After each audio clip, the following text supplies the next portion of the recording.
आधी रात का समय था। रोज की तरह एक बुजुर्ग शराब के नशे में अपने घर की तरफ झूमता हुआ जा रहा था। रास्ते में एक खंभे की लाइट जल रही थी।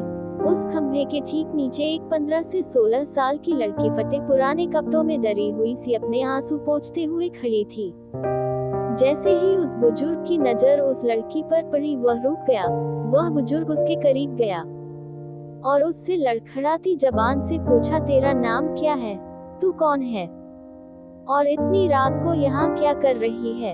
लड़की चुपचाप डरी हुई नजरों से दूर किसी को देखे जा रही थी। उस बुजुर्ग ने जब उस तरफ देखा जहाँ लड़की देख रही थी, तो वहाँ 4 लड़के उस लड़की को घूर रहे थे। उनमें से एक को वो बुजुर्ग जानता था। लड़का उस बुजुर्ग को देखकर डर गया और अपने साथियों के साथ वहाँ से चला गया। लड़की उस शराब के नशे में बुजुर्ग से भी सशंकित थी। फिर भी उसने हिम्मत करके बताया, मेरा नाम सीमा है। मैं अनाथाश्रम से भाग कर आई हूँ। वो लोग मुझे आज रात के लिए कहीं भेजने वाले थे। दबी जुबान से बड़ी मुश्किल से वो कह पाए। बुजुर्ग बोला, क्या बात करती है? तू अब कहाँ जाएगी? सीमा बोली, पता नहीं कहाँ जाऊंगी। बुजुर्ग बोला, मेरे घर चलोगी? सीमा मन ही मन सोच रही थी कि ये शराब के नशे में है और आधी रात का समय है, ऊपर से ये शरीफ भी नहीं लगता है। और भी कई सवाल उसके मन में उठ रहे थे। बुजुर्ग बोला, अब आखिरी बार पूछता हूँ, मेरे घर चलोगी हमेशा के लिए?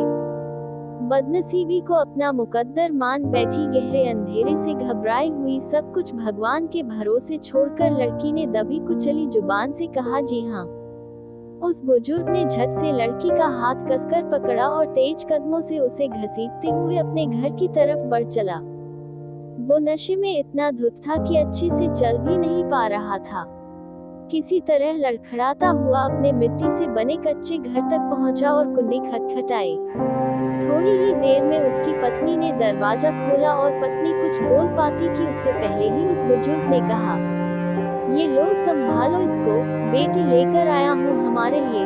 अब हम बांझ नहीं कहलाएंगे, आज से हम भी औलाद वाले हो गए। पत्नी की आंखों से खुशी के आंसू बहने लगे और उसने उस लड़की को अपने सीने से लगा लिया।